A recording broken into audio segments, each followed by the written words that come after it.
दोस्तों इस वीडियो में हम हरियाणा गवर्नमेंट और आईडीएफसी फर्स्ट बैंक के बीच जो 590 करोड़ रुपए का फ्रॉड हुआ है ना, उसके ऊपर एक कंप्लीट डिस्कशन करेंगे। कुछ एक न्यूज आर्टिकल्स भी मैंने आपके सामने लगा दिए ताकि मैं आपको इस न्यूज को अच्छे से समझा सकूं। देखो ये इंडिया टुडे का न्यूज आर्टिकल है, यहां पे लिखा हुआ है कि 590 करोड़ रुपए का फ्रॉड हुआ है, यानी हरियाणा सरकार का 590 करोड़ रुपया गायब हो चुका है जो आईडीएफसी फर्स्ट बैंक में पड़ा था। कुछ एक और न्यूज आर्टिकल्स भी हैं, देखो जैसे ये इंडियन एक्सप्रेस का ही न्यूज आर्टिकल है।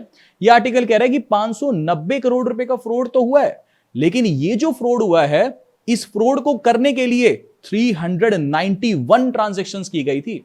यानी हरियाणा गवर्नमेंट ये कह रही है हमने तो कोई चेक नहीं दिया आईडीएफसी फर्स्ट बैंक में, हमने कोई परमिशन नहीं दी कि इस पैसे को इस अकाउंट से निकाल के किसी दूसरे बैंक के अकाउंट में डाल दो, लेकिन धीरे धीरे करके 391 ट्रांजैक्शंस की गई हैं आईडीएफसी फर्स्ट बैंक के अंदर। अब ये ट्रांजैक्शन एक तरह से आप कह सकते हो कि अंदर जो भी एम्प्लॉयज हैं वही शामिल होंगे, जो 2-4 एम्प्लॉयज हैं उनको एक तरह से 4 एम्प्लॉयज को तो टर्मिनेट भी कर दिया गया है और उनके ऊपर अभी इन्वेस्टिगेशन भी चल रही है। लेकिन आप सोच के देखो 391 ट्रांजैक्शंस कर दी भी, सरकार का पैसा बिना सरकार की मंजूरी के इधर उधर दूसरे बैंक अकाउंट्स में ट्रांसफर कर दिया। खैर अभी इसके ऊपर केपीएमजी जो है एक कंपनी है, ये दुनिया की टॉप 4 मोस्ट ऑडिट बड़ी बड़ी जो कंपनीज हैं, ये जो कंपनी है ये इस केस की इन्वेस्टिगेशन कर रही है, ये ऑडिट की कंपनी है। खैर ठीक है, लेकिन अभी जब मैं इस वीडियो को रिकॉर्ड करने ही लगा था ना, तो मैंने एक बार अपडेट चेक किया कि इस न्यूज के ऊपर कुछ अपडेट तो नहीं है। बस जब मैं रिकॉर्ड कर रहा था तुरंत ही ये न्यूज आर्टिकल मेरे सामने आ गया। इस न्यूज आर्टिकल में बोला है कि अब जो हरियाणा के सीएम है नायब सैनी जी, वो ये कह रहे हैं कि 590 करोड़ रुपए का जो फ्रॉड हुआ है, इस फ्रॉड को होने के विद इन 24 आवर्स ही हरियाणा सरकार ने 556 करोड़ रुपए आईडीएफसी फर्स्ट बैंक से रिकवर भी कर लिए। लेकिन सवाल ये नहीं आता है कि ये केस क्लोज हो गया, इतना बड़ा फ्रॉड है, सरकार का 590 करोड़ रुपए इधर उधर कर दिया कुछ एम्प्लॉयज ने। ठीक है, अब देखना तो ये होगा ना कि एम्प्लॉयज शामिल हैं या गवर्नमेंट डिपार्टमेंट के कुछ एम्प्लॉयज शामिल हैं, भाई एग्जैक्टली क्या है, अभी हम किसी के ऊपर कुछ सवाल नहीं उठा सकते जब तक केपीएमजी अपनी रिपोर्ट एक तरह से पेश नहीं करेगा। केपीएमजी ने भी 1 महीने का टाइम लिया है, दुनिया की सबसे बड़ी ऑडिट कंपनी है, वो भी कह रही है 1 महीना लगेगा इसको एग्जैक्टली ट्रेस करने के लिए। खैर देखो, अब बैंक की इमेज के ऊपर बात आ गई। एक दिन में 20% जो शेयर है, शेयर का जो प्राइस है वो गिर गया एक दिन के अंदर अंदर। तो बैंक की इमेज के ऊपर बात है, तो एग्जैक्टली अब देखना होगा कि ये पैसा रिकवर किया कैसे गया है। ठीक है ना।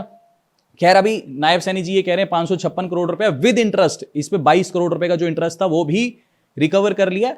अभी सिर्फ 34 करोड़ रुपीस जो है ना उसको ट्रेस करना बाकी है। तो खैर देखते हैं, अभी हम ये भी देखेंगे कि एग्जैक्टली न्यूज में चल क्या रहा है। ये मिंट का भी आर्टिकल वो सेम है। अब बेसिकली हम समझना ये शुरू करते हैं कि एग्जैक्टली ये फ्रॉड हुआ कैसे। पैसा रिकवर अल्टीमेटली हो जाएगा, सरकार का पूरा प्रेशर होता है, लेकिन आप ये चीज देखो कि उन एम्प्लॉयज में कितना दम रहा होगा भी, उन्होंने इतने बड़े लेवल का फ्रॉड कर दिया। और हमारा बैंकिंग सिस्टम कहां जा रहा है, मतलब आप समझो कि अगर सरकार का पैसा सेफ नहीं है प्राइवेट बैंक्स के अंदर, तो आप समझो कि आपका और मेरा जो, जिसके पास तो पावर ही नहीं, हम तो निर्दयी हो जाते हैं, मतलब निर्दयी इन द सेंस हम तो बेबस हो जाते हैं, निर्दयी तो गलत बोल दिया, हम तो बेबस हो जाते हैं, सिस्टम में हमारी चलती नहीं। भगवान ना करे किसी आम इंसान के साथ कुछ फ्रॉड हो जाए, उसकी तो सुनवाई नहीं है, ये तो चलो सरकार के साथ हो गया। तो एग्जैक्टली हुआ क्या, देखो अब कोई भी स्टेट गवर्नमेंट होगी ना, जैसे हरियाणा सरकार, पंजाब सरकार, गुजरात सरकार, महाराष्ट्र सरकार, हर स्टेट गवर्नमेंट के पास बहुत सारा पैसा होता है। तो स्टेट गवर्नमेंट ऐसा नहीं करती कि सिर्फ एक ही बैंक अकाउंट के अंदर पैसा रखती है, स्टेट गवर्नमेंट अलग अलग बैंक अकाउंट्स खोलती है। अब हरियाणा सरकार का भी अकाउंट एसबीआई में भी था, कैनरा बैंक में भी था, बैंक ऑफ बड़ौदा में भी था, यानी ऑल टुगेदर 90% के आसपास जो हरियाणा सरकार के पास पैसा था वो सरकारी बैंकों में पड़ा था।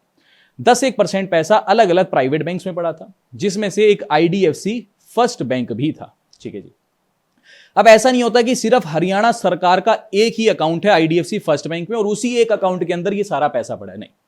हरियाणा सरकार के भी अलग अलग डिपार्टमेंट्स हैं, जैसे एग्रीकल्चर डिपार्टमेंट अलग है, जल विभाग अलग है, अच्छा पीडब्ल्यूडी डिपार्टमेंट अलग है। तो ऐसे करके हरियाणा सरकार के बहुत सारे डिपार्टमेंट है और इनमें से काफी सारे जो डिपार्टमेंट्स थे इनका अकाउंट जो है आईडीएफसी फर्स्ट बैंक के अंदर था।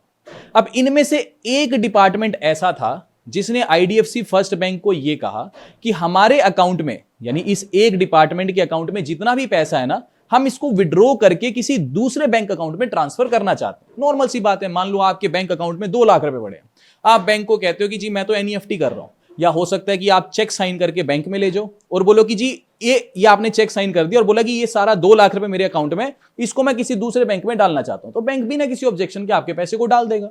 सिमिलरली ऐसे ही हरियाणा सरकार ने, देखो अब एक चीज समझो, बैंक के हिसाब से मान लो आपके अकाउंट में 2 लाख रुपए है, एक आपके भी तो दिमाग में होगा ना कि मेरे अकाउंट में 2 लाख रुपए। सेम ऐसा ही इस डिपार्टमेंट के साथ हुआ।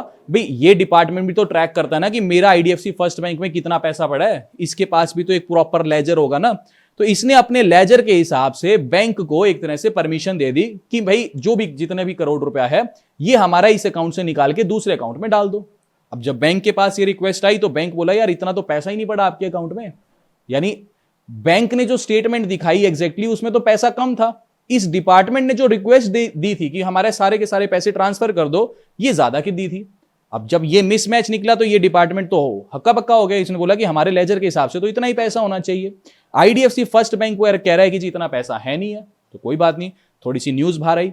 जब न्यूज बाहर आई तो जितने भी दूसरे डिपार्टमेंट्स थे जिनका अकाउंट आईडीएफसी फर्स्ट बैंक में था, उन्होंने भी अपना लेजर चेक करना शुरू किया कि जी हमारी बुक्स के हिसाब से इतना पैसा पड़ा है, लेकिन आईडीएफसी फर्स्ट बैंक में उतना पैसा नहीं है। यानी थोड़ा थोड़ा पैसा हर डिपार्टमेंट के अकाउंट में से कम था। जब इन सबको टोटल किया गया तो यह पाया गया कि जी 590 करोड़ रुपए कम हो रहा है। हरियाणा सरकार का जो आईडीएफसी फर्स्ट बैंक में पैसा पड़ा है वो 590 करोड़ रुपए कम हो रहा है। जब इस बात ने और पकड़ पकड़ी तो फिर यह पाया गया कि एक दो ट्रांजैक्शन नहीं हुई, टोटल 391 ऐसी ट्रांजैक्शंस हो चुकी हैं जिसका हरियाणा सरकार ने कोई परमिशन ही नहीं दी थी। किसी भी डिपार्टमेंट ने कोई ट्रांसफर की परमिशन नहीं दी इस पैसे की, समझ के बात को। लेकिन फिर भी 391 ऐसी ट्रांजैक्शंस आईडीएफसी फर्स्ट बैंक के एम्प्लॉयज ने कर दी, यानी पैसा इधर उधर कर दिया बिना परमिशन के। खैर अभी फिलहाल 4 जो एम्प्लॉयज हैं उनको टर्मिनेट कर दिया है आईडीएफसी फर्स्ट बैंक ने और उनके ऊपर इन्वेस्टिगेशन चलेगी। ठीक है, जैसा कि मैंने आपको बताया, एक सेकेंड, ये केपीएमजी जो है ना, ये दुनिया की टॉप 4 जो ऑडिट कंपनीज हैं उसका एक पार्ट है। इसके जो हेड ऑफिसेज हैं वो नीदरलैंड के अंदर है, बेसिकली मेजर स्टेक यूरोपियन जो नेशन है उनका है। 4 लोगों ने मिलकर बनाई थी, ये देखो KPMG, ये 4 नाम है। ठीक है जी, ये नीदरलैंड के थे, ये यूके के थे, ये यूएस के थे और ये जर्मनी के थे। तो खैर दुनिया की टॉप 4 जो कंपनीज है, देखो ये KPMG है, एक डेलोइट है, एक PwC है और एक ये अर्नेस्ट एंड यंग। ये 4 टॉप की जो ऑडिट कंपनीज हैं उनमें से एक ये KPMG है। तुरंत बैंक ने केस जो है KPMG को दे दिया। क्यों दे दिया? एक दिन के अंदर अंदर, एक सेकंड मैंने ये स्क्रीनशॉट लगाया था, एक दिन के अंदर अंदर जो आईडीएफसी फर्स्ट बैंक है उसका शेयर प्राइस लगभग 20% गिर गया है। देखो ये शेयर प्राइस चल रहा था धड़म, एक ही दिन के अंदर 20%, लगभग 1400 करोड़ रुपया जो शेयर होल्डर्स का पैसा था एक ही दिन में स्वाह हो गया, उड़ गया।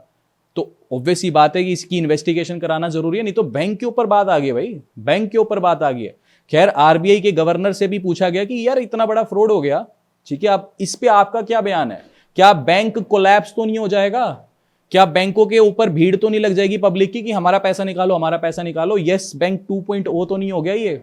खैर अभी आरबीआई के गवर्नर ने ये कहा है कि एज सच कोई प्रॉपर बैंकिंग फ्रॉड नहीं हुआ है, सिंगल एक, अच्छा एग्जैक्टली ये जो है ना चंडीगढ़ की sector 32, I guess sector, I am not sure, but Chandigarh की ये ब्रांच है, सेक्टर शायद 32 है बट इसके ऊपर मैं श्योरिटी नहीं दे रहा। तो चंडीगढ़ की जो ब्रांच है आईडीएफसी फर्स्ट बैंक की, एग्जैक्टली सिर्फ उसी एक ब्रांच का ये फ्रॉड है, क्योंकि जो ये रिक्वेस्ट थी पैसा एक इधर से उधर ट्रांसफर करने की और जितने भी ये सस्पिशियस ट्रांजैक्शंस हुई हैं सारी की सारी, ये सिर्फ और सिर्फ एक ही ब्रांच से हुई है।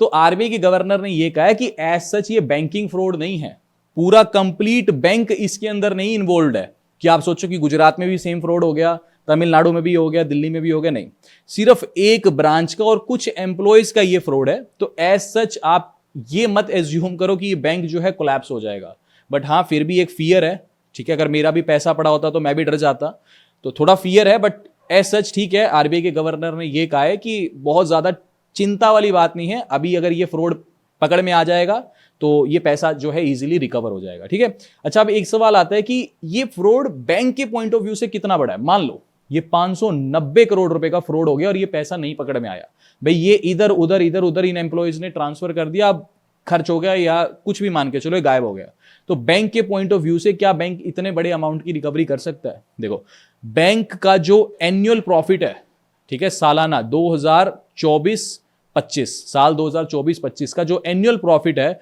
वो 1525 करोड़ था। अगर इस फ्रॉड को इस प्रॉफिट की तुलना में देखा जाए, क्योंकि देखो जब भी कुछ फ्रॉड होता है या मान लो कुछ ये पैसा राइट ऑफ करना पड़े बैंक को कल को, तो ये सारा का सारा जो पैसा होता है ये आपके प्रॉफिट से एडजस्ट करना पड़ता है, ये आरबीआई बोलता है। तो अगर इसको एडजस्ट करना पड़ा तो ये अमाउंट लगभग लगभग 39-40% के आसपास बैठ रहा है। तो सालाना प्रॉफिट का 40% है ये अमाउंट, क्योंकि बहुत बड़ा बैंक नहीं है स्टेट बैंक ऑफ इंडिया की तरह या एचडीएफसी की तरह या आईसीआईसी की तरह कि जी 590 करोड़ है, कोई बात नहीं हम इसको देख लेंगे, इतना बड़ा बैंक है नहीं है ये, ठीक है। तो 40% इसके प्रॉफिट का तो बहुत बड़ा अमाउंट हो जाता है एग्जैक्टली। खैर अब देखना ये होगा कि एग्जैक्टली अब बहुत सारी चीजें निकल के आती हैं। देखो अब सवाल तो बहुत सारे उठते हैं कि बिना किसी परमिशन के इतना अमाउंट ट्रांसफर हो कैसे गया, क्या कोई नोटिफिकेशन नहीं आई जब ये अमाउंट्स ट्रांसफर हो रहे थे गवर्नमेंट एम्प्लॉयज के पास, या एग्जैक्टली किसकी गलती है। खैर अभी केपीएमजी निकालेगा, 1 महीने का टाइम लिया केपीएमजी ने, 1 महीने का टाइम, कि इतना बड़ा फ्रॉड है कि हमें 1 महीना चाहिए इसको चेक करने के लिए। तो जब देखते हैं क्या निकलता है धीरे धीरे करके। आज आई गेस नायब सिंह सैनी जी के भी काफ़ी सारे बयान आ रहे थे जो हरियाणा के सीएम है इसके ऊपर, तो देखना होगा क्या होगा। बाकी खैर अगर आपको ऐसे ही सेशन और ऐसे ही इंफॉर्मेटिव वीडियोस देखने हैं रेगुलरली तो प्लीज़ वीडियो को लाइक और चैनल को सब्सक्राइब जरूर करना, ताकि आप तक जो है जितने भी नई वीडियोस हैं उनकी नोटिफिकेशंस भी पहुंच सके। बाकी मिलते हैं आपसे अगली वीडियो में। अभी के लिए this is end of the video. Thanks for listening and thank you all.